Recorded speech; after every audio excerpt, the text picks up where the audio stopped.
Nagsisimula na ng isang mahiwagang kwento ng kayamanan at pag-ibig sa mundo ng sisid. Hatid sa inyo ng Sunsilk with Nano Complex. Bagong Bonox 3-in-1 at The Bar. Mahal ko iyong dinggin, di na muling. Umaasa akong naalala niyo kayo yung natin usapan. Na walang dapat makaalam na may contact na ulit kayo kay Eden. Na walang dapat makaalam na ako si Eden. Hindi. Ang mga bodyguards ko naman sa at para sa Nintendo, may special occasion para sa iyo. Sa sweldo ko naman hiwalay para dito. Oo ba? Kailangan natin ng pera. Paano tayo magkakaroon kung wala tayong investors? Kailangan ko nga nang maghanap ng possible new partners. Yung mga mayayaman na willing maglabas ng pera. Bagong kakilalang mayaman na magtitiwala sa'yo, si Ramon din yun. Kumusta ang meeting mo ni na si Gizmondo? He's not here yet, but he's on his way. May good news ako sa iyo. Nakapasok na si Perla kila Alon. Ngayon, mas mababantayan na natin ang galaw ng mga Zaragoza. Ay, mamaya na, nandito na siya. At kasama pa niya yung dati ng asawa. I think it's going to be very interesting. Hi, Mr. Sison. Hello. I'd like you to meet my son, Sig. Mr. Ramon Sison. Sit down, gentlemen. Thank you. I offer you a drink. Yes.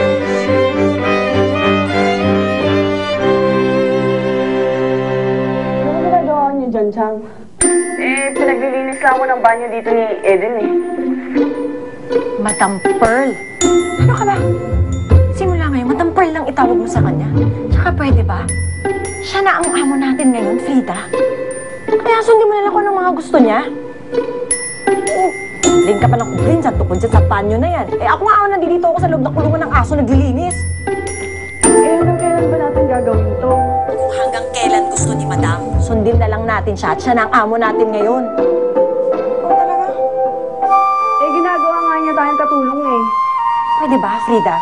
Ang isipin mo na lang, yung kikitain mo.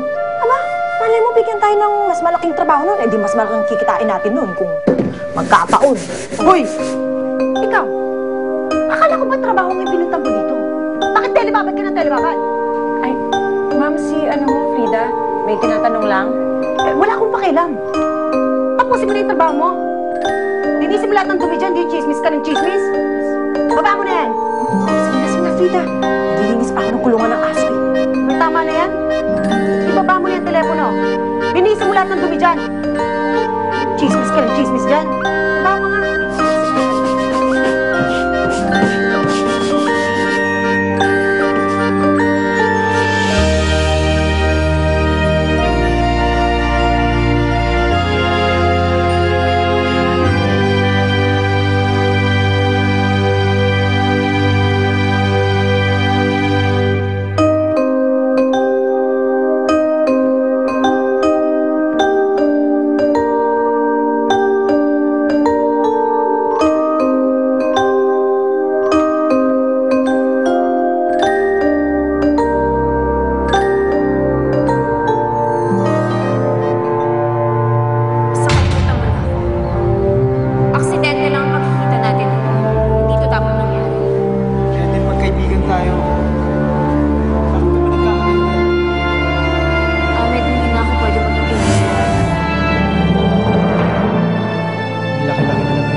Kaya ko naman tanggapin lahat ng yun.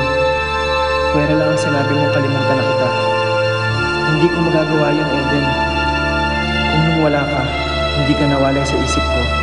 Ngayon pa kaya na nakita na kita ulit? Ikaw pa rin ang gusto ko, Eden.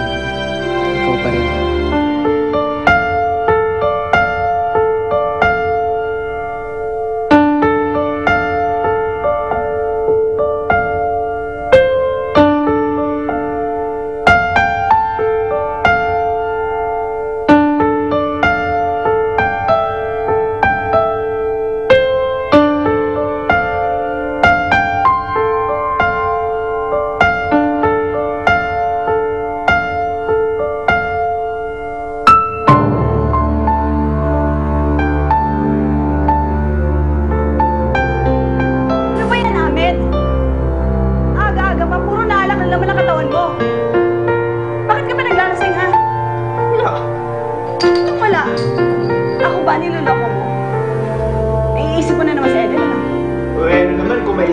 paminsan-minsan yung tao.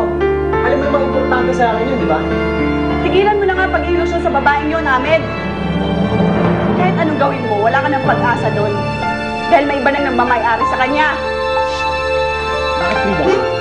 Anong alam mo tungkol kay Eden? Ano, Frida? Anong alam mo tungkol kay Eden? Na walang dapat makaalam na may contact na ulit yung Eden. Na walang dapat makaalam na ako si Eden. Kung hindi, ang mga bodyguards ko naman sa'yo. Hoy! Sagutin mo ako! Wala. Sabi mo lang na may nagmamayari na kay Eden, di ba? Eh, yun nga yung haka-haka, di ba? Teka lang, ba't mo yung gamit mo? Bakit? Pilipat na kami ng titirahan ni Chang. Saan naman? Bakit ba ang dami mong tanong?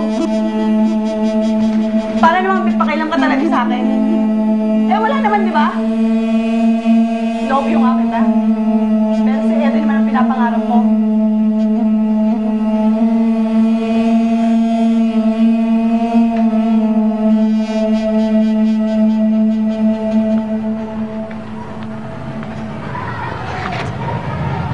Teka lang, nakalak lang yung likod.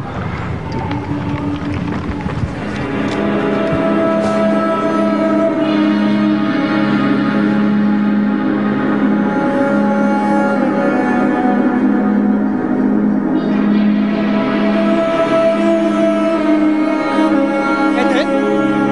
Eden! Ahmed? Anong ginagawa mo dito? Paano mo ako natuntun? Sinundan ko si Frida. Umalis ka na. Hindi ka dapat pa nakarating dito. Ayoko, Eden. Hindi ako aalis. Hindi na kita iiwan pa ulit. Dito lang ako. Hindi na ako layo pa sa'yo. Ahmed, ano ba? Umalis ka na! Bakit ba? Ito bang may iba nang nagmamayari sa'yo? Sino ba yun? Wala akong pakalam kung sino pa siya. Aagawin kita sa kanya.